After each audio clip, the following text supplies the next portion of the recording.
크리스찬 헤럴드 애청자 여러분 안녕하십니까? 영혼의 쉼터 이 시간 진행의 정영철 인사드립니다.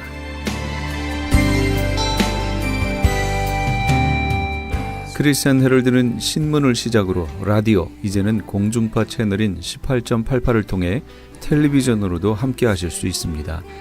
이 시간에 방송되는 모든 목사님들의 설교를 인터넷 웹사이트 www.chtv1888.org를 통해 다시 들으실 수 있습니다.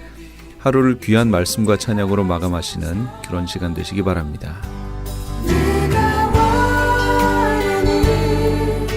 이 시간에는 먼저 주안의 교회 최혁 목사님의 느헤미야 강해 시간을 보내드립니다. 오늘은 사명이란 제목으로 하나님의 말씀 전해주시겠습니다. 나는 고기를 먹고 나는 좋은 옷을 입는데 지금 내 친구들은 음식을 못 먹을 때가 있고 좋은 옷을 입지를 못해. 그래서 엄마 내 마음이 불편해서 못 입겠어.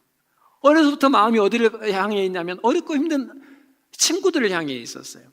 어느 날 콜마르 공원에 가서 브로아 제독의 동상을 봅니다. 이 브로아 제독의 동상은 자유여신상을 만들었던 분이 만든 거예요. 사람들은 그 장군의 모습을 보는데 이 소녀는 그 장군 그 밑에 깔려있는 흑인들을 봤어요. 그 흑인들의 눈빛이 너무 외롭고 고독하고 고통스러운 눈빛이었어요. 그걸 보고 돌아온 이 소년이 항상 그 눈빛을 잊지 않았습니다.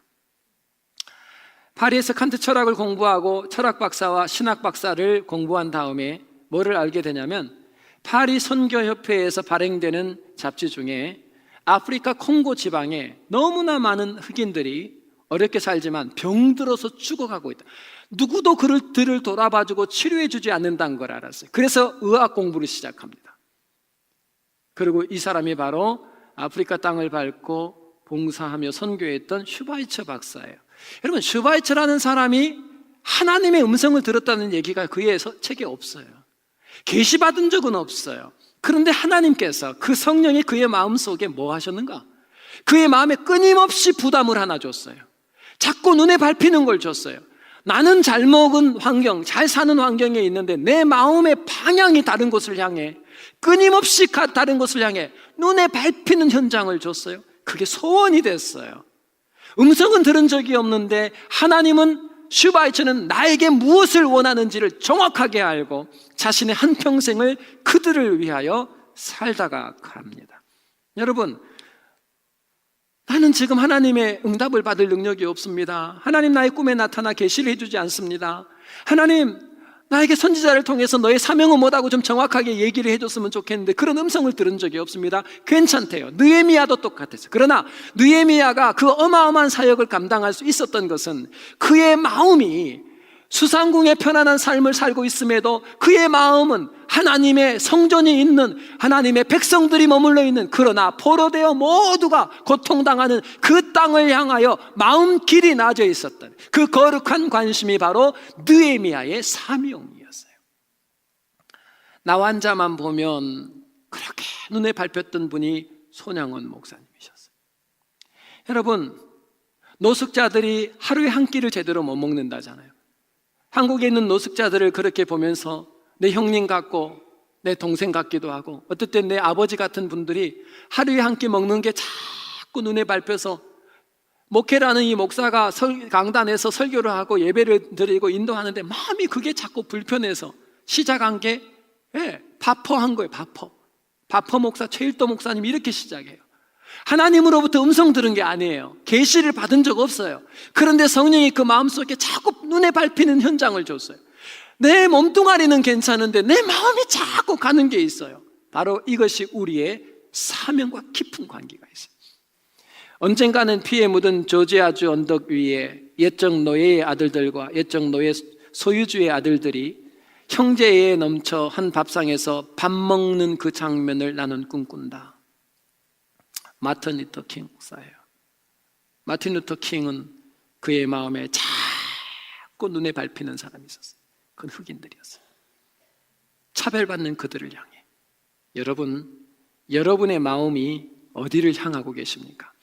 오늘 여러분의 마음속에 성령 하나님께서 자꾸 눈에 밟히는 거룩한 관심을 여러분에게 허락한다면 바로 그 거룩한 관심은 우리의 사명과 관계 있음을 믿으시기 바랍니다. 꼭 이렇게 설교하고 나면 우리 청년들이 그래요. 목사님, 저는 자꾸 저 자매가 눈에 밟힙니다. 그 얘기할 거룩한 관심이라고. 두 번째, 축복이 사명이에요. 축복이 사명이다. 다음은 다 같이 하겠습니다. 시작. 축복이 사명이다. 자, 11절 말씀 한번 읽어보겠습니다. 11절 시작.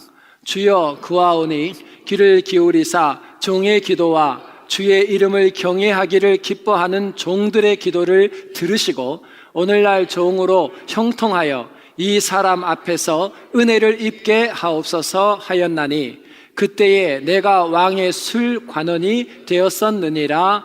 아멘. 자, 성전은 왕궁에서 있었는데 성벽이 없어서 외세 침략을 받고 이방인들로 인해서 맨날 농사진 거 다 빼앗기며 고통당하는 그 이스라엘 땅의 그 이스라엘 백성들. 그래서 느헤미야의 마음속에 그들을 도와주고 싶었어요. 그래서 가서 성벽을 완공하잖아요. 51일 만에 완공해요. 기가 막힌 사역을 합니다. 51일 동안 이제 쭉 들여다보겠지만 다시 돌아가야 될 본질이 다 느헤미야에 나와요. 51일 동안 이렇게 할 수 있었던 정말 중요한 재료가 있었어요. 여러분, 성벽을 완공하는 데 필요한 목재부터 그 모든 재료들을 확보했다 할지라도 1300km 떨어져 있는 곳까지 이걸 운반하다가 강도 만나면 다 뺏기는 거예요. 그런데 운반할 수 있는 모든 도구들, 그리고 운반할 때 안전을 지켜줄 병사들까지 누가 주냐면 아닥사스다 왕이 내줬어요. 왜 그랬을까요? 오늘 11절에 보니까 그가 뭐라고요? 내가 왕의 술관원이다. 여러분, 술관원 그러니까 뭐 한잔 하십시오 형님하고 술 따라주는 분 정도 생각하시나 본데, 술관원은 지금으로 말하면 대통령 경호실장을 말해요. 술만 대접하는 게 아니라 음식을 함께 해요. 자, 이걸 아셔야 돼요. 아닥사스다 왕의 아버지가 어떻게 죽냐면 독살당해 죽습니다. 음식과 술 때문에. 그래서 아닥사스다 왕은 측근에 가장 믿을 만한 사람을 뒀어요. 음식과 술을 관리하는 것은 이 대통령 왕에게는 가장 측근이에요. 술을 마시며 정치에 대해서, 경제와 백성과 민심에 대해서, 그리고 다방면의 지식을 가지고 있어야 왕을 도와줄 수 있어요. 식견이 필요해요. 바로 이 사람이 느헤미야예요. 자, 느헤미야가 다른 사람보다 하나 더 가지고 있었던 것이 뭐냐면 술관원인 대통령 경호실장이라는 거예요. 이것 때문에, 이 요청 때문에 누가요? 아닥사스다 왕이 그걸 다 내줘요. 재료를. 가는 모든 길을 호위해줘요. 여러분, 느헤미야는 내가 하나님으로부터 하나 더 가진 것이 사명과 관계 있다는 걸 알아요.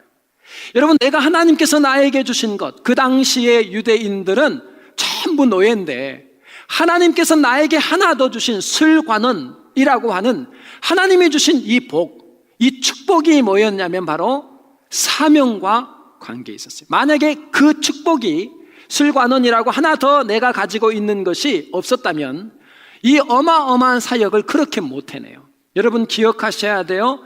내가 하나 더 가지고 있는 것이 바로 사명이에요. 자, 에스더를 보면 에스더가 복을 많이 받았죠. 그의 부모님이 일찍 떠났지만 그는 다행히도 좋은 삼촌 모르드게에 의해서 아름답게 자라나죠. 그리고 에스더는 이제 아하수에로 왕의 왕비가 됩니다. 정말 출세한 거죠. 그런데 그 신하 중에 하나인 하만이 모르드게가 못마땅히 여겨지니까 유대인들을 다 학살하기로 결정을 합니다. 그때에 모르드게가 에스더에게 뭐라고 얘기했냐면 민족을 구원하기 위해 네가 왕께 좀 나가라. 왕께 나가서 좀 왕께 요청 좀 해주라. 부탁을 하죠. 그때 에스더가 모르드게 삼촌한테 이렇게 얘기합니다. 왕이시여, 모르드게 삼촌, 내가 왕에게 나가면 죽습니다. 왕이 불러야 가지 부르지 않고 나가면 바로 중간에서 정리를 한다는 거예요. 왕을 죽이러 나온 줄 알아요. 그 법이에요, 그게. 그래서 만약에 나갔을 때 왕이 금호를 내밀지 않으면 나는 그 현장에서 죽습니다. 그런데 지금 왕이 나를 찾지 않는 지 30일이 지났습니다. 이렇게 얘기를 해요. 그때 에스더에게 모르드게 삼촌이 한 얘기입니다. 성경은 원리는 반복된다 그랬죠. 에스더 4장 14절을 한번 같이 읽어보겠습니다. 시작. 이때에 내가 만일 잠잠하여 말이 없으면 유대인은 다른 데로 말미암아 노임과 구원을 얻으려니와 너와 내 아비 집은 멸망하리라. 내가 왕 후에 위를 얻은 것이 이때를 위함이 아닌지 누가 아느냐? 아멘. 모르드게 진짜 멋진 사람이에요. 모르드게가 뭐라고 얘기하죠? 네가 안 해도 누가 한다. 하나님은 다른 방법으로 할 수 있다. 그러나 너가 해야 된다. 이유가 뭐라고 얘기해요? 네가 왕 후에 위를 얻은 것이, 너가 지금 왕비가 된 이 놀라운 하나 더 가진 이 축복이 뭐라는 거예요? 민족을 지금 살릴 사명이다, 이렇게 얘기해요. 지금 내가 다른 사람들이 가지고 있지 않은 하나 더 가지고 있는 바로 그 축복이 뭐와 관계가 있다 그러냐면, 내가 지금 이 시대에 내가 행할 나의 사명과 관계가 있다는 얘기를 합니다. 여러분, 제가 이제 한국을 잠깐씩 가게 되면 사람들 좀 이렇게 만나요. 제가 갔다가 참 이 소년 소녀 가장에 사역을 하시는 분을 만나게 됐어요. 이분이 시작하게 된 것은 소년 소녀 그 가장들을 찾아가는 그 방문하는 그날 그 집사님들과 함께 그냥 따라가서 이렇게 보는데, 집에 이제 그들에게 줄 선물 주고 그냥 집에를 왔는데, 이분이 자꾸 마음이, 나 몸뚱아리는 괜찮아요, 먹고 사는데, 근데 자꾸 생각이 나요. 그 아이들이 생각나는 거예요. 80대 할머니 밑에 새 아이가 자라는데 그들이 신고 있는 신발을 봤대요. 신발이 너무 낡고 더럽고, 아이들이 입고 있는 옷을 봤어요. 너무 미안했대요. 그래서 돌아왔는데 너무 힘이 든 거예요. 며칠이 지나면서 자신을 돌아봤대요. 나는 뭘 할 수 있을까? 근데 배운 게 없고 공부도 많이 못했고 재산도 없어요. 근데 이분이 뭐 하나를 가지고 있었냐면 텃밭이 있었어요. 거기서 배추를 길러요. 근데 이분이 그랬어요. 목사님, 내가 하나 잘하는 게 있대요. 그게 뭐냐면 배추를 잘 기르고 김장을 굉장히 빨리 한대요. 스피드대로 김치를 잘 담는다는 거예요. 그래서 이분이 텃밭에서 배추를 뽑아다가 씻고 그 다음에 절이고 김치를 담았어요. 그리고 본인이 살고 있는 그 도시의 많은 부분들을 이분이 직접, 이제는 김치는 저가 합니다 하고 아이들에게 김치를 나눠줬어요. 가는 곳마다 김치를 주고 그 아이들 안고 기도해주고, 포기하지 마, 아줌마도 배운 건 없지만 하나 확실히 아는 거는 하나님이 너희를 절대 포기 안 해. 너네도 꿈을 가져야 돼. 김치 주면서 말을 많이 해. 그냥 안아주고. 아이들이요, 이 아줌마에게서 엄마 아빠는 안 계시지만 하나님의 사랑을 느껴요. 수년간 해오신 거예요. 그분이 이렇게 얘기합니다. 마지막에, 목사님, 텃밭에 배추만 계속 자라주면 저는 계속 할 거예요. 여러분, 내가 다른 사람보다 하나 더 받은 게 있다고요. 내가 다른 사람보다 하나 더 받은 축복이 있다고요. 그게 지금 우리 마음에 하나님이 거룩한 부담감, 거룩한 관심을 부어줄 때 내게 하나님께서 하나 더 주신 게 뭔지를 돌아보셔야 돼요. 그것이 우리의 앞으로의 사명과 관계에 있어요. 나는 아무리 햇볕에 서 있어도, 여러분 햇볕에 서 있으면 어지러워요. 근데 나는 아무리 햇볕에 서 있어도 절대 어지럽지 않다. 주차 봉사하세요. 남들에게 없는 거예요, 그거는. 여러분, 남자는 부엌에 들어가는 걸 별로 좋아하지 않아요. 그런데 어떤 집사는 부엌에 들어가면 그렇게 편안하대요. 봉사국 봉사하세요. 여러분, 우리가 남들보다 하나 더 가진 것, 남들이 받지 못했던 것보다 하나 더 있는 그 축복이 뭐와 관계되어 있냐면 바로 내게 주신 하나님의 사명과 관계 있음을 믿으시기 바랍니다. 세 번째, 상처가 사명이에요. 상처가 사명. 다 같이 한번 하겠습니다. 시작. 상처가 사명이다. 4절 말씀 한번 함께 읽겠습니다. 4절 말씀 시작. 내가 이 말을 듣고 앉아서 울고 수일 동안 슬퍼하며 하늘의 하나님 앞에 금식하며 기도하여 아멘. 자, 할아버지가 노예예요. 아버지가 노예예요. 자기도 노예 생활하다가 젊은 시절 발탁된 거예요. 나라를 잃었어요. 민족이 흩어졌어요. 종으로 노예로 끌려왔어요.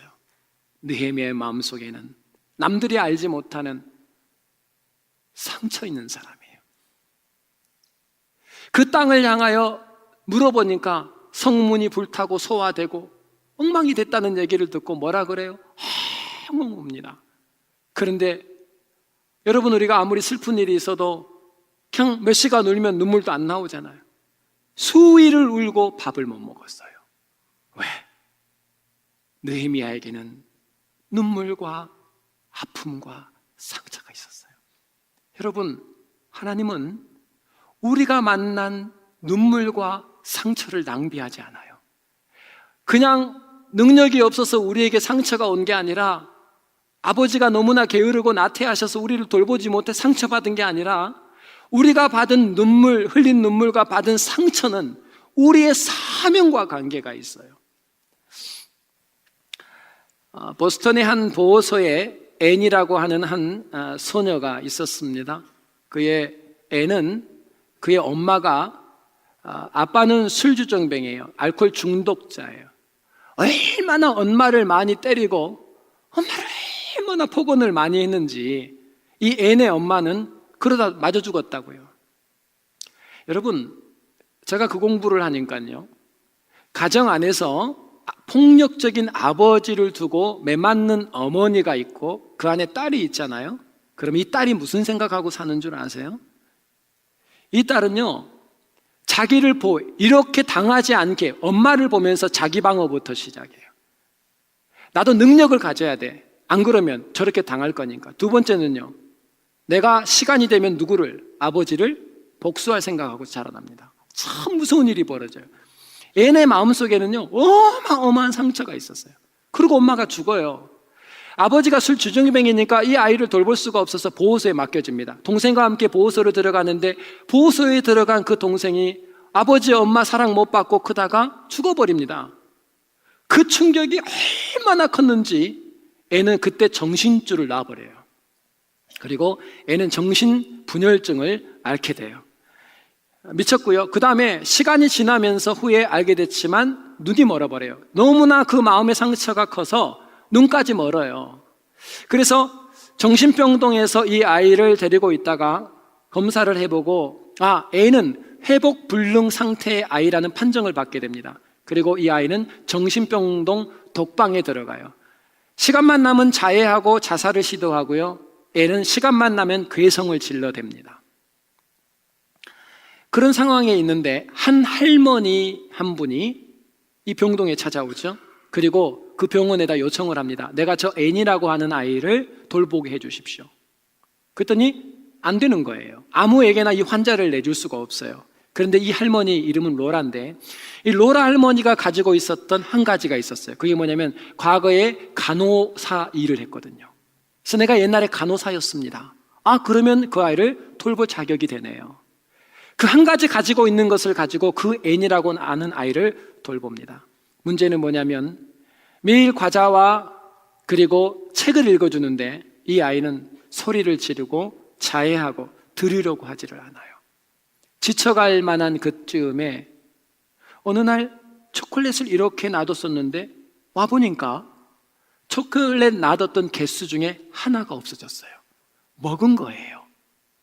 그때 용기를 얻고 로라가 계속해서 이 아이에게 책을 읽어 주었습니다. 로라 할머니는 크리스찬이었기 때문에 이 아이를 위해 계속 기도하고 이 아이의 마음속에 하나님에 대한 사랑도 함께 넣어줬어요. 독방 창살에서 조금씩 반응을 보이면서 가끔은 정신이 돌아와 얘기를 시작하고, 그리고 급기야 로라 할머니에게 자신의 상처를 얘기하기 시작했습니다. 여러분, 상담을 할 때 상처를 얘기한다는 것은 이제 치료가 이미 진행되고 있다는 뜻이에요. 로라 할머니에게 자신의 모든 아픔을 얘기하죠. 그리고 애는 점점 회복되다가 2년 만에 정상 판정을 받고 파킨스 시각장애 학교에 등록하게 됩니다. 밝은 웃음도 찾았고요. 근데 다시 한번 상처에 있을 시간이 뭐냐면 로라 할머니가 갑자기 돌아가시게 돼요. 그런데 앤이 그렇게 얘기하죠. 로라 할머니가 남겨준 희망 때문에 저는 포기하지 않았다 그래요. 그리고 그 학교에서 최우등생으로 졸업을 합니다. 그리고 한 신문사에서 이 앤이라고 하는 이 아이의 개안 수술을 위한 비용을 마련해주고 그 눈을 뜨게 해줘요. 자, 이 앤은 그 신문사에서 나온 한 광고를 보게 됩니다. 그 광고가 뭐였냐면 앞을 못 봅니다. 듣지도 못합니다. 말을 못합니다. 이 아이를 돌봐줄 사람이 필요합니다. 여러분, 앤이 이 광고를 보고 누구를 봤을까요? 자기를 본 거예요. 앞을 보지 못하고 실명했던 자기, 모든 사람과의 상처로 다 닫아버렸던 나의 귀, 그리고 닫아버렸던 나의 입, 또 다른 나를 본 거예요. 그래서 거기를 가기로 결정을 합니다. 그때 사람들이 앤을 붙잡고 한 얘기가 뭐냐면 거기 가도 소용없어, 소망 없어. 그 아이는. 그때 앤이 남긴 말이에요. 저는 하나님의 사랑을 확신합니다. 여러분, 이게 바로 그 아이가 20세기 대기적의 주인공인 헬렌 켈러예요. 그 애는 바로 설리반 선생입니다. 하버드를 들어갔어요. 헬렌 켈러가요. 이런 얘기를 들으면 자꾸 상처가 돼요. 앞도 못 보고 듣지도 못하고 말도 못하는데 하버드를 가고 다 보는데 하여튼 하버드를 갔어. 하버드를 갔는데 들을 수 있어야죠. 볼 수 있어야죠. 말을 못하니까 항상 헬렌 켈러 옆에는 설리반 선생이 헬렌 켈러 손바닥에다가 교수님이 강의하는 내용을 다 손으로 표시를 해서 적어줘요. 그리고 그걸 알아들으면서 계속 지식을 넣었죠. 하버드 졸업하는 그날 바로 브릭스 총장에게 졸업장을 받습니다. 그리고 졸업장을 받았던 헬렌 켈러는 그 자리에서 한없이 울죠. 그 옆에 함께 서서 울어줬던 바로 그 앤 설리반 선생님도 함께 엉엉 울었죠.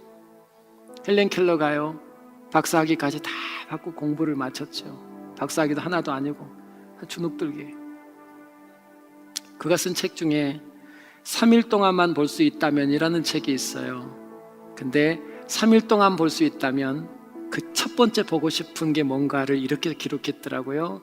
뭐라고 했냐면, 만약 내가 3일 동안 볼 수 있다면 첫째 날 나를 가르쳐 주신 설리반 선생님을 찾아가 그 얼굴을 바라보겠습니다.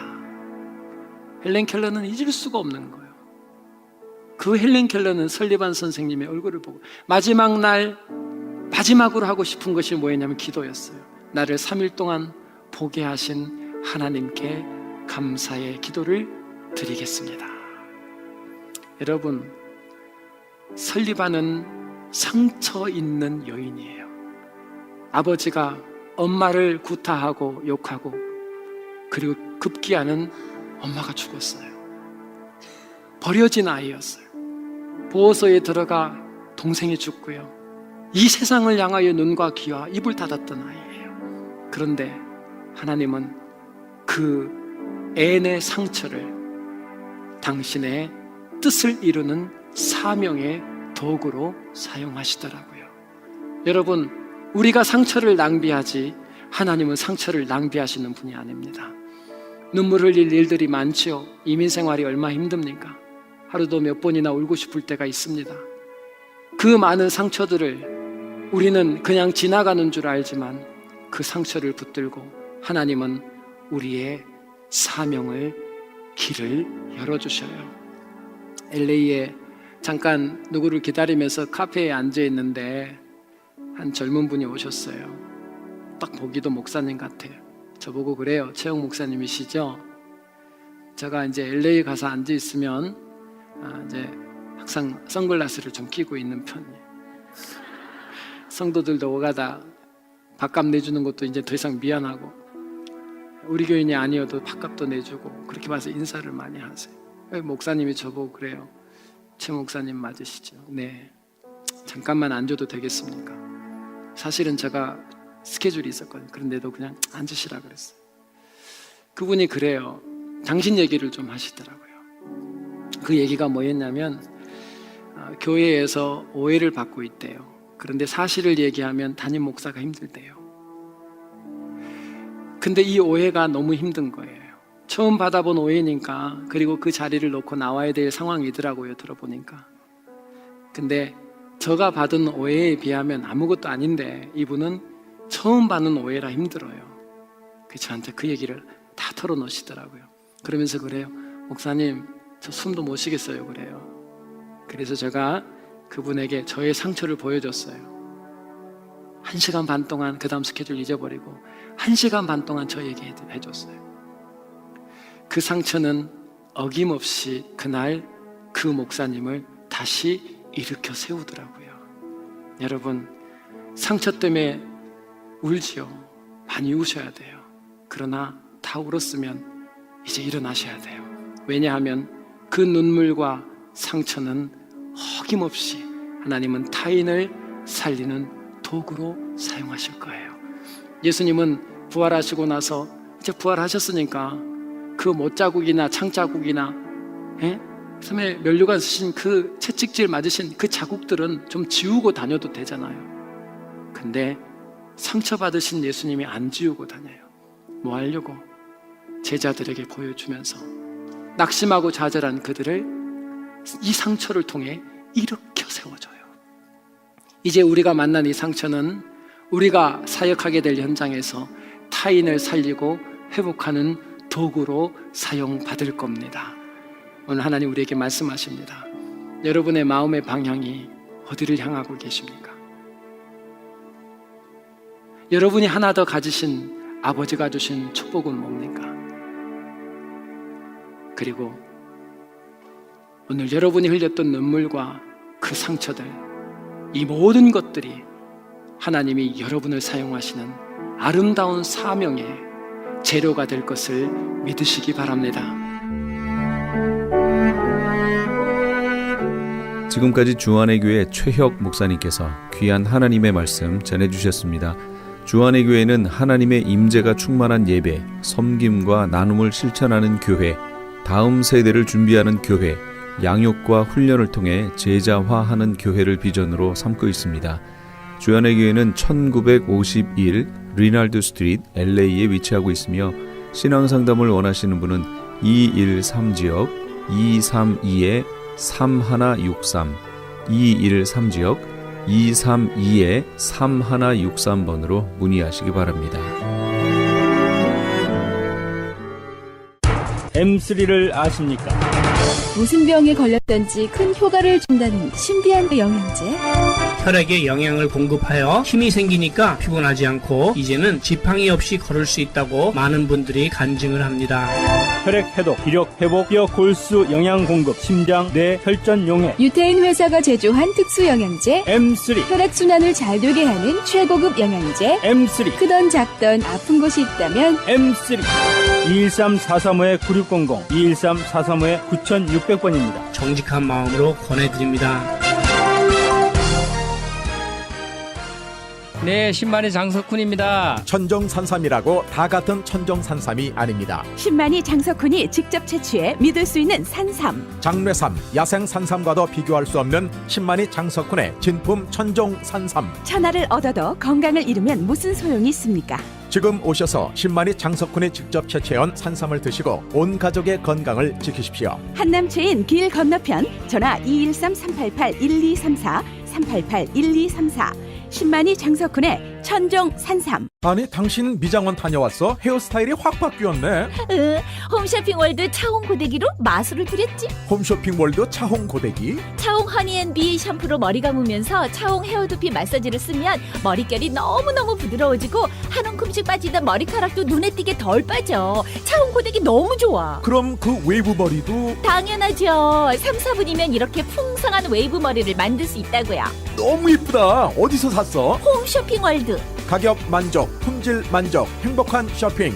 활가와 웨스턴 홈쇼핑 월드.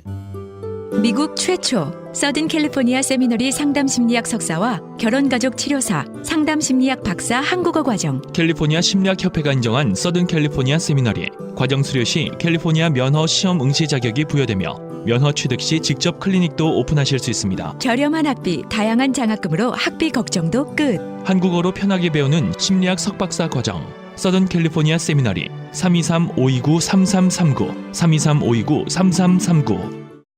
주님 주신 세계명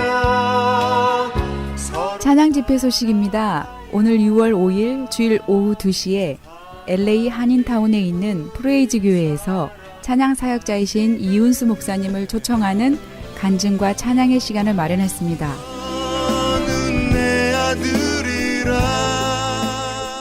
너는 내 아들이라 라는 찬양으로 외롭고 지친 영혼들에게 하나님의 위로와 격려를 전달했던 이윤수 목사님의 찬양 집회에 성도님들의 많은 참여를 바랍니다.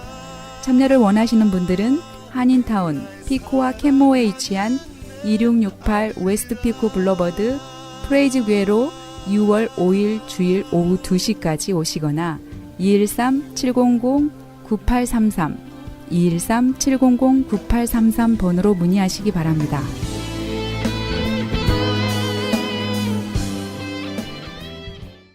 지금 여러분께서는 크리스찬 헤럴드 방송에서 보내드리는 영혼의 쉼터 함께하고 계십니다. 계속해서 프레이즈 교회의 계시록 강해 시간입니다. 오늘은 계시록 3장 말씀을 본문으로 7교회란 제목의 하나님의 말씀 전해주시겠습니다. 발람의 교훈, 니골라당의 교훈을 지키는 자들이 있다는 거였어요. 그래서 그들에게 뭐라고 말씀하시냐면 회개하라. 그렇지 않으면 내가 가서 내 입의 검으로 싸우겠다. 그럼 예수님의 입에서 나오는 검이 뭐예요? 그렇죠. 말씀이에요. 말씀이면 뭐지요? 진리잖아요. 진리. 여기 지금 그 앞에 있는 버가모 교회가 발람의 교훈과 니골라당의 교훈을 지킨다고 그랬잖아요. 이게 현대로 말하면 뉴에이지라고 그랬어요. 그럼 그것이 진리가 아니란 얘기죠. 아니니까 진리를 진짜를 가지고 와서 대조해 주겠다는 거죠. 이렇게 너희가 믿었던 그것이 아니니까 내가 회개하라고 얘기하는데 그걸 회개하지 않고 끝까지 잡고 있으면 내가 진리의 말씀으로 진짜가 뭔지 이렇게 대조해서 보여주겠다는 거죠. 그러면 대조했는데 가짜예요. 가짜로 드러나면 이 사람들 어떻게 될까요? 여기서 검으로 싸우겠다는 얘기는 예수님과 싸움의 대상이 돼버리면 그 사람이 구원 얻는 사람이에요? 아, 예수님을 이겨서 구원 얻겠어요? 말도 안 되는 얘기죠. 교회에다가 하신 말씀입니다. 교회요. 그다음 두아디라 교회에게 말씀하십니다. 두아디라 교회는 자칭 선지자 이세벨을 용납했고 기회를 주었을 때 회개하지 않았대요. 회개하라. 행위대로 갚아주겠다라는 거예요. 행위대로. 목회자들을 타락시키고 성도들을 타락시키고 음행하고 이 계시록에서 음행이라고 하는 거는 실제 육적인 음행도 여기에 물론 포함됩니다. 포함되지만 여기에서 음행 뒤에 가면 이제 음녀 나오고 그러죠. 이거는 신앙적으로 예수 그리스도가 아닌 다른 것에 우상 숭배하게 만드는 것 그걸 얘기합니다. 그 우상 숭배하게 했던 것 그거 행위대로 그대로 갚아주겠다는 거예요. 그럼 그 행위대로 갚아주면 어떻게 되는 거예요? 끝나는 거죠. 아니 7교회 중에 2교회만 칭찬받고 나머지 5교회는요 다 책망의 내용이 들어가고 그거에 대해서 회개하지 않으면 이렇게 하겠다는 무서운 말씀이 다 들어가 있어요. 빌라델비아 교회, 이거 칭찬받은 교회예요. 가진 것을 굳게 잡아 면류관을 빼앗기지 말라 그렇게 얘기합니다. 끝까지 잡고 계셔야 돼요. 그래서 10처녀 비유 중에 5처녀가 미련한 5처녀가 그 기름 좀 달라고 그러니까 지혜로운 5처녀가 너희나 우리가 쓰기에 부족하니까 너희는 가서 새로 사라 얘기하고 이들은 그걸 간직하고 있다가 결혼식에 혼인잔치에 들어가지요. 간직하고 계셔야 됩니다. 나게는요. 정말로 간직하고 계셨다가 혼인잔치에 들어가야 돼요. 누구든지 면류관을 빼앗지 못하도록 하셔야 됩니다. 라우디게아 교회에 있습니다. 이 라우디게아 교회는 차지도 않고 덥지도 않고 미지근하고 자칭 부자라고 하지만 부자가 아니에요. 그들에게 말합니다. 3장 18절에 사라 그렇게 얘기합니다. 금, 흰옷, 안약을 사서 발라라. 흰 옷을 사서 입어라 그렇게 얘기합니다. 정금 사란 얘기죠. 회개하라. 사랑하는 자를 책망하여 징계한다. 그래서 사라. 새 것으로 사라. 이미 더러워졌다. 그런 얘기입니다. 그러니까 지금 이제 7장에 가면 흰옷 입은 무리가 나와요. 그래서 갑자기 뜬금없이 흰옷 입은 무리가 쑥 나오니까 24장로가 사도 요한에게 묻습니다. 이 흰옷 입은 자들이 누구며 어디서 왔는가? 라고 물으니까 요한이 뭐라 그래요? 저는 모릅니다. 당신이 압니다. 그랬더니 이 흰옷 입은 자들이 응답하여 나에게 이르되 이 흰옷 입은 자들은 누구며 어디서 왔느냐? 내가 말하되 내 주여 당신이 아십니다. 했더니 그가 나에게 이르되 이는 큰 환란에서 나오는 자들인데 어린 양의 피에 그 옷을 씻어 희게 하였느니라. 지금 이 시대에 사는 크리스찬들이 주님 만날 준비하는 건 바로 흰옷 입는 건데요. 많이 더러워져 있다 그 얘기입니다. 그래서 이것을 정결케 하기 위해서 이들이 환란 안으로 들어갑니다. 그래서 그 환란을 통해서 우리를 정금과 같이 나오도록 단련을 하시고 옷을 씻게 하십니다. 이는 큰 환란에서 나오는 자들인데 이때 가서 다시 하겠지만요. 환란에서라는 말이요. 다른 성경으로 볼까요? 여기 대환란에서 나온이라고 하는 이 에서 나온이라는 뜻이 에크라는 뜻입니다. 에크. 헬라어 전치사의 에크라는 뜻이에요. 이거와 비슷한 뜻이 있는데 그건 아포라는 뜻이 있습니다. 아포는 이 대환란이 여기 있으면 그 앞에까지 갔다가 여기로 안 들어가고 나오는 거. 안 들어가고 슉 위로 올라가는 거. 요걸 아포라고 얘기하고요. 에크라는 말은 그 환란 안으로 들어가서 그 환란을 거치다가 거기서 슉 올라가는 거. 요걸 얘기하는 거예요. 그럼 성경 헬라어 원어에는 아포가 맞을까요? 에크가 맞을까요? 에크가 맞습니다. 전치사가 에크로 돼 있어요. 그러니까 우리가 환란에 들어가는 거예요. 어떤 사람들은 자꾸 환란 앞에서 우리가 올라간다고 자꾸 얘기하는데 그게 아니고요. 환란 안으로 들어갑니다. 이렇게 들어가게 돼 있어요. 그래서 7년 환란 기간을 거치게 돼 있고요. 그때에 여기 있는 흰옷 입은 무리가 누구냐면 14만 전 3년 4천의 사역을 통해서 거기에서 이 14만 4천의 보호를 받으며 말씀으로 교육을 받은 이들이 예비처로 들어가죠. 이렇게 준비되어 있는 이들이 마지막에 주님 앞에 가서 흰옷 입는 거예요. 이 무리들을 얘기하는 겁니다. 7장의 내용이. 그렇게 나오게 될 이들, 14만 4천의 사역에 의해서 나오게 될 이들을 미리 여기서 보여준 거였던 거예요. 근데 그들이 어떻게 준비했다고요? 환란을 통해서 옷을 빨아 흰옷을 준비했다. 그런 얘기예요. 이들만, 우리 이방인 크리스찬만 그렇게 준비하는 게 아닙니다. 또 누구도 그렇게 준비하냐면 유대인들도 그렇게 돼요. 유대인들이 준비되는 모습을 보여드릴까요? 제가 스가랴서를 읽으시라고 말씀을 드렸는데 읽으셨나 모르겠네요. 여호와가 말하노라 이 온 땅에서 3분의 2는 멸망하고 3분의 1은 거기 남으리니 내가 그 3분의 1을 불 가운데에 던져 은같이 연단하며 금같이 시험할 것이라. 그들이 내 이름을 부르리니 내가 들을 것이며 나는 말하기를 이는 내 백성이라 할 것이요 그들은 말하기를 여호와는 내 하나님이시라 하리라. 마지막에요. 이스라엘이 유대인들이 다 모입니다. 아마겟돈 전쟁이 벌어져요. 그러는 7년 환란의 기간을 거치면서 유대인의 3분의 2가 다 죽습니다. 3분의 1만 남습니다. 3분의 1만 남는데 그 3분의 1에 대해서 주님이 이렇게 얘기하시는 거예요. 내가 그 3분의 1을 불 가운데에 던져 은같이 연단하며, 이 환란 기간을 그들이 통과하면서요, 불같이 연단되는, 은같이 연단되는 거예요. 금같이 시험할 것이라. 그들이 내 이름을 부르리니 내가 들을 것이며 나는 말하기를 이는 내 백성이라 할 거래요. 지금 이들이 살아남아서 어디로 가는 거냐면 여호와의 날이 이르리라. 그 날에 네 재물이 약탈되어 네 가운데에서 나누이리라. 이게 지금 마지막 7년 환란 끝에 부분 얘기하는 거예요. 내가 이방 나라들을 모아 예루살렘과 싸우게 하르니 성읍이 함락되며 가옥이 약탈되며 부녀가 욕을 당하며 성읍 백성이 절반이나 사로잡혀 가려니와 남은 백성은 성읍에서 끊어지지 아니하리라. 이때 남은 백성이 3분의 1이잖아요. 이들은 끊어지지 않아요. 그때에 여호와께서 나가사 그 이방 나라들을 치시되 이왕의 전쟁 날에 싸운 것 같이 하시리라. 그날에 그의 발이 예루살렘 앞 곧 동쪽 감람산에 서실 것이요 감람산은 그 한가운데가 동서로 갈라져 매우 큰 골짜기가 되어 산 절반은 북으로 산 절반은 남으로 옮기리라. 그 산 골짜기는 아셀까지 이를지라. 너희가 그 산 골짜기로 도망하되 유다 왕 우시야 때에 지진을 피하여 도망하던 것과 같이 하리라. 나의 하나님 여호와께서 임하실 것이요 모든 거룩한 자들이 주와 함께 하리라. 지금 여기 내용이 모든 거룩한 자들이 주와 함께 하리라, 이런 내용이 어떻게 되는 건지 상상이 되세요? 지금 그려지십니까?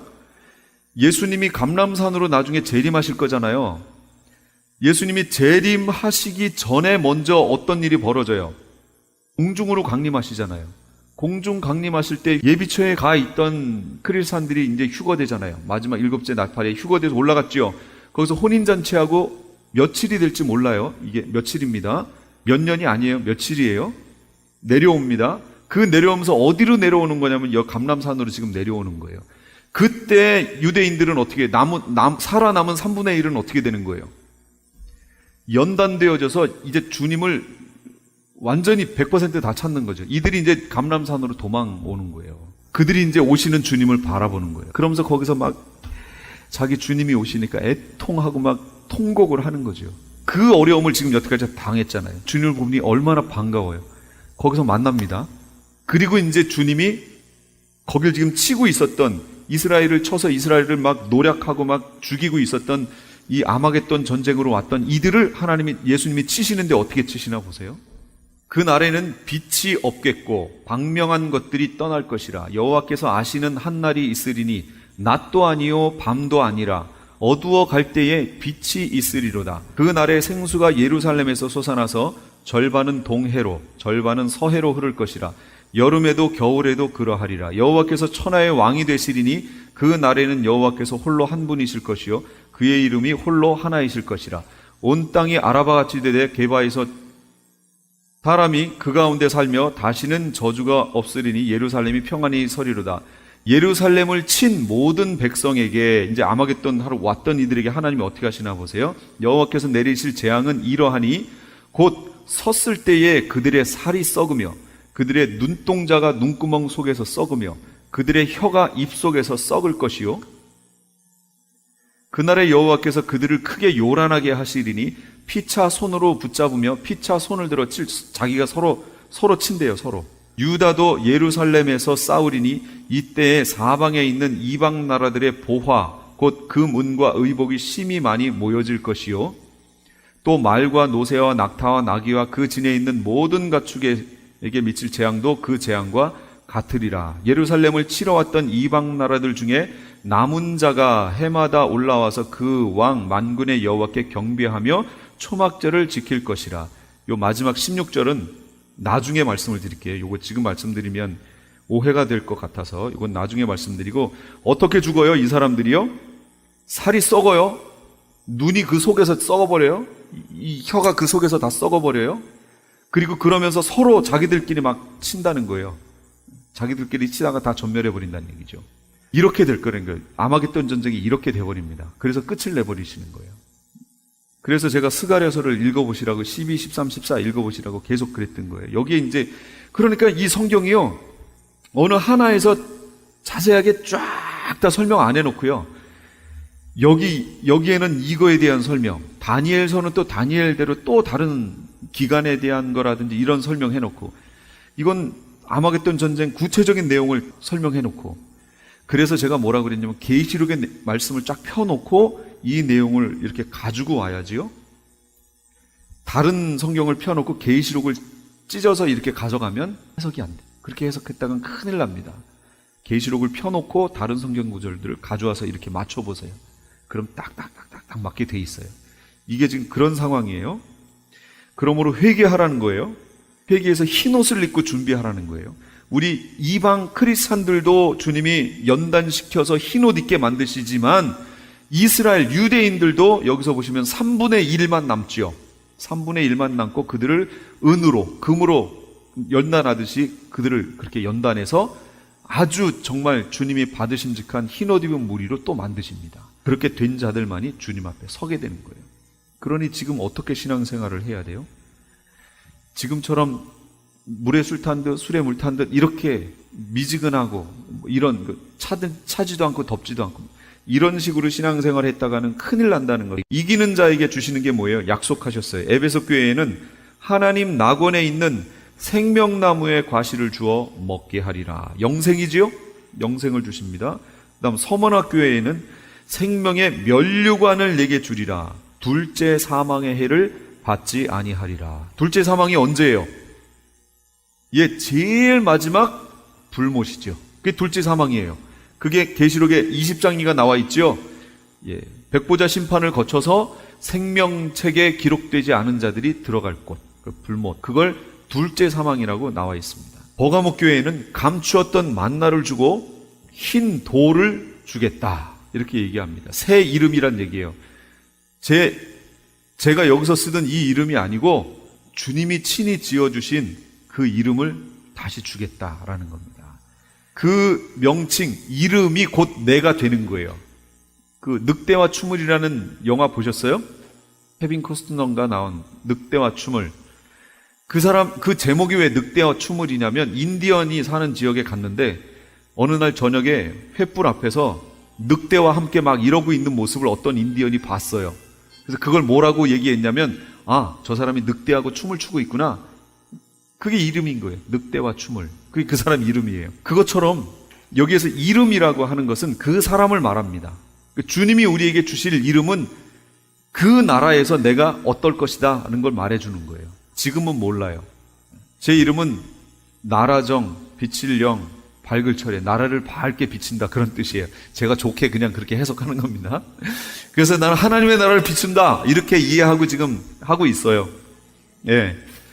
그렇지만 그 나라에 가면 진짜 주님이 원하시는 정하신 이름을 주시겠죠. 그 이름으로 이제 영원히 살게 될 겁니다. 자, 두아디라 교회에는 만국을 다스리는 권세와 새벽별을 주리라 그랬습니다. 새벽별 예수님 얘기합니다. 만국을 다스리는 권세를 주신다는 거죠.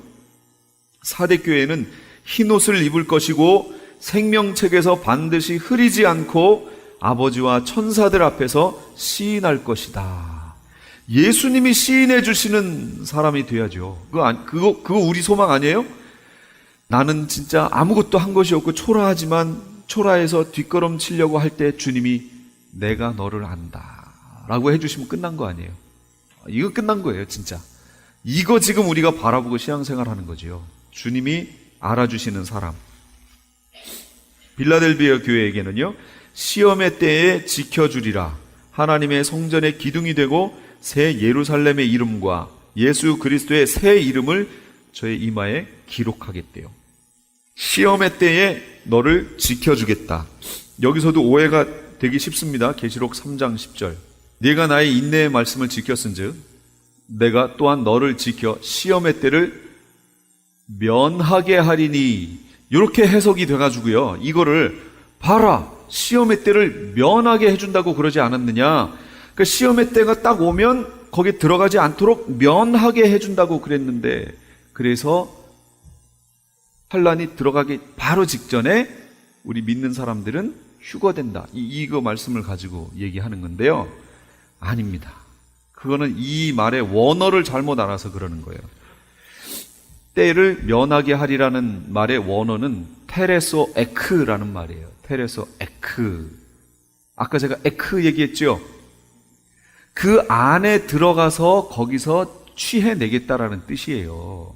그러니까 이 말, 우리 말로 이렇게 보면 시험의 때를 면하게 해준다고 그러니까 마치 안 들어가는 것처럼 이렇게 느껴진다는 거예요. 이게 왜 이렇게 번역됐는 줄 아세요? 우리 한국에 복음이 막 들어올 때 미국에서 들어왔잖아요. 부디 부흥운동하고 막 이러던 사람들이 들어왔는데, 그 사람들이 갖고 있던 이 7년 이 대환란 기간에 대한 신학이 뭐였냐면 그게 세대주의 신학이었어요. 세대주의. 7년 환란 들어가기 전에 휴거한다라고 하는 신학을 갖고 있는 사람들이에요. 세대주의자들이었어요. 그러니까 그들이 그대로 한국에 와서 가르쳐 준 게 그렇죠. 그러니까 번역이 이렇게 되는 거예요. 제가 다른 번역을 또 보여드릴까요? 킹제임스로 볼까요? 그러면 내가 나의 인내의 말을 지켰기 때문에 나도 시험의 때에 너를 지키리니. 시험의 때에 너를 지키리니. 그렇게 나오잖아요, 또. 이게 테레소 에크라고 그래서 시험의 때 안에서 그 안에서 너를 밖으로 빼내주겠다. 이런 뜻이에요. 그러니까 이때 가면은 이제 또 더 자세히 말씀을 드릴게요. 그다음 라우디게아 교회에게는요, 예수님 보좌에 함께 앉게 해 주겠다. 이 말씀들을 잘 기억해 두세요. 왜냐하면 이게 나중에 14만 4천 두 증인 아이 요 얘기 나올 때 제가 요 말을 또 인용할 겁니다. 보좌에 함께 앉게 하여 주겠다. 보좌 앞으로 간 거하고 보좌 옆으로 가서 앉는 거하고는 다르죠. 완전히 다른 얘기입니다.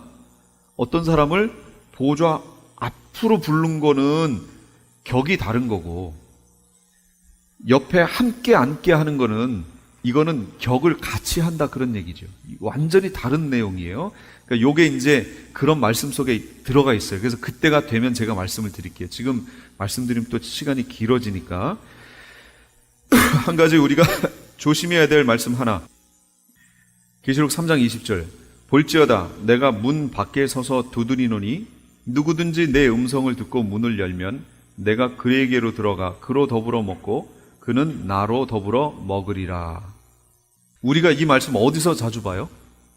어떤 그림, 성화에서도 많이 보고, 주로 이 말씀을 어디다가 인용을 많이 하지요? 뭐 할 때 이 말씀을 갖다 쓰지요? 또 할 때 갖다 쓰지요, 전도. 그럼 이 말씀이 믿지 않는 이들에게 주신 말씀이에요? 믿는 이들에게 주신 말씀이에요? 믿는 이들에게 주신 말씀이에요. 교회에게 주신 거잖아요, 지금. 교회에게 주신 말씀입니다. 그런데 교회 안에도 이름만, 명목상의 크리스찬들, 그리고 예수 그리스도를 믿는다, 자기 자칭, 자기 스스로 믿는다라고 하는 사람들이 있지만, 그들이 실제 믿는 거냐 안 믿는 거냐는 건 뭘 보면 알 수 있냐면 삶을 보면 알 수 있죠. 여기 계속 우리 앞에 봤던 것처럼 이 사람이 진짜 믿는 사람이냐 안 믿는 사람이냐, 이건 그 사람의 삶을 보면 알 수 있는 겁니다. 그 삶을 보고 평가하는, 그게 야고보서의 내용이지요. 삶을 보면 평가할 수 있어요.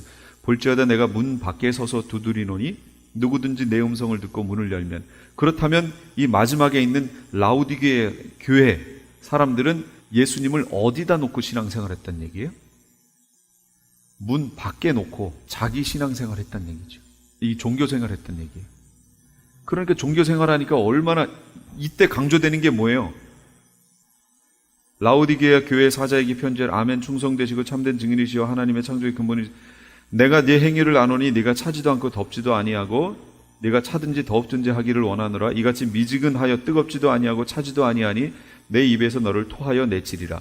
네가 말하기를 나는 부자라 부유하여 부족한 것이 없다 하나 네 곤고한 것과 가련한 것과 가난한 것과 눈먼 것과 벌거벗은 것을 알지 못하는도다. 나는 부자다. 그런데 교회들의 모습이 잘 그려져 있죠. 얼마나 부자예요, 교회들이요. 진짜 부자죠? 근데 그게 주님이 보시는 부냐는 얘기죠. 주님이 보시는 부. 주님은 오히려 곤고한 것, 가련한 것, 가난한 것, 눈먼 것, 벌거벗은 것이다 라고 평가를 하신다는 얘기예요. 이렇게 돼 있다는 것이 무슨 얘기냐면 바로 문 밖에 놓고 신앙생활 한다, 그 얘기예요. 예수님을 문 밖에 놓고 거칠에, 겉으로 보이는 거, 이 세상 정욕, 안목의 정욕, 이생의 자랑, 이걸 가지고 신앙생활을 하고 있다는 거예요. 그래서 교회들이 얼마나 많이 복을 얘기할 때 이 땅에 있는 걸 가지고 복을 많이 얘기하냐는 얘기죠. 땅의 것을. 마치 이 땅의 것이 없으면 그럼 복 안 받은 것처럼, 복 못 받은 사람들처럼, 또 교회에 와서 그렇게 돼 있는 사람들을 보면 그 사람들은 저주받았다든지 네가 무슨 죄를 졌으니까 그런 거지, 이런 식의 이 율법의 눈으로 우리가 얼마나 많이 보냐는 얘기예요. 아니다, 그런 얘기입니다. 주님의 마음으로 봐야 돼요. 그러니까 문 밖에 서서 신앙생활을 우리가 많이 해서 그래요. 그래서 그들에게 문 안으로 들어오라고, 주님을 문 안으로 모셔드리라고, 주인이 되게 하라고 계속 말씀하시는 겁니다. 그러니까 이게 누가 주인이냐, 그 얘기예요. 누가 주인이냐. 내가 주인이냐, 네가 주인이냐, 예수님이 주인이냐. 예수님이 주인인 신앙생활을 안 하면요, 나중에 주님 앞에 갔을 때 주여 주여 우리가 주의 이름으로 선지자 노릇하며 뭐 이렇게 된다는 거죠. 근데 주님은 모르신다. 이 불법을 행하는 자들아 내게서 떠나가라. 이렇게 나오신다는 거예요.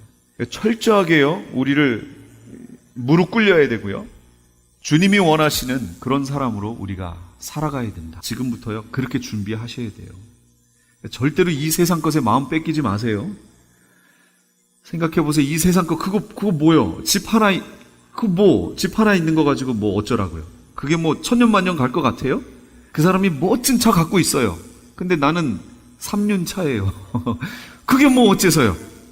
그게 그 천국까지 가져갈 것 같아요? 아무 소용없는 얘기예요. 근데 우리가 그런 것에 얼마나 마음을 많이 뺏기고 있냐, 그런 얘기입니다. 그런데 뺏기지 마시고요, 철저하게 주님을 바라보시면서, 비록 이 땅에 있어서는 나그네요, 순례자요, 마치 거린처럼 살 수 있지만, 그러나 우리 속에 있는 예수 그리스도를 붙들어 말씀 하나하나를 지켜가면서 한 걸음 한 걸음 주님 닮아가려고 막 애쓰고 무릎 꿇는 그런 우리가 되어야 될 줄로 믿습니다. 같이 한번 이 시간 기도할까요?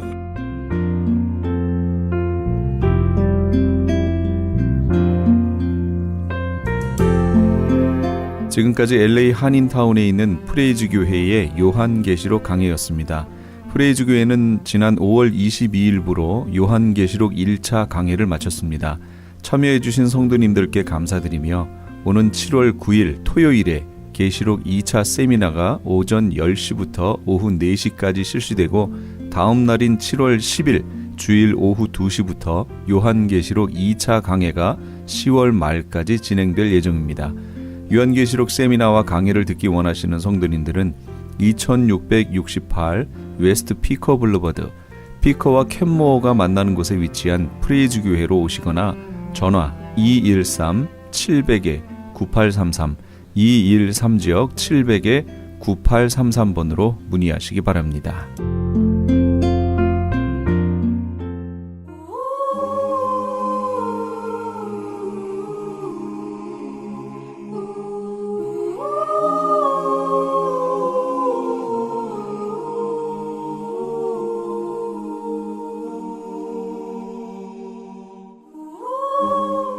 두려워 말라, 내가 너와 함께함이니라. 놀라지 말라, 나는 내 하나님이 됨이니라. 내가 너를 굳세게 하리라. 이사야 41장 10절 말씀입니다. 하나님이 고통의 길로 우리를 가게 하시는 것은 준비 없이 위험에 처하게 하신 것이 아닙니다. 주님께서 동행하시리라 라는 약속은 고난을 막아주시겠다라는 것이 아니라 안전하게 지켜주시겠다라는 그런 말씀입니다. 주님께서는 쉬운 항로가 아니라 안전한 항로를 약속하신 것이죠. 이 한 가지를 꼭 기억하십시오. 혼자 밝은 길을 걷는 것보다 하나님과 함께 고통의 길을 걷는 것이 더 안전한 길이라는 것을요. 매일매일의 삶이 우리 주님과 동행하시는 그런 안전한 길 걸으시는 애청자 여러분 다 되시기 바랍니다. 지금까지 크리스찬 헤럴드 방송에서 보내드린 영혼의 쉼터의 정영철이었습니다. 고맙습니다.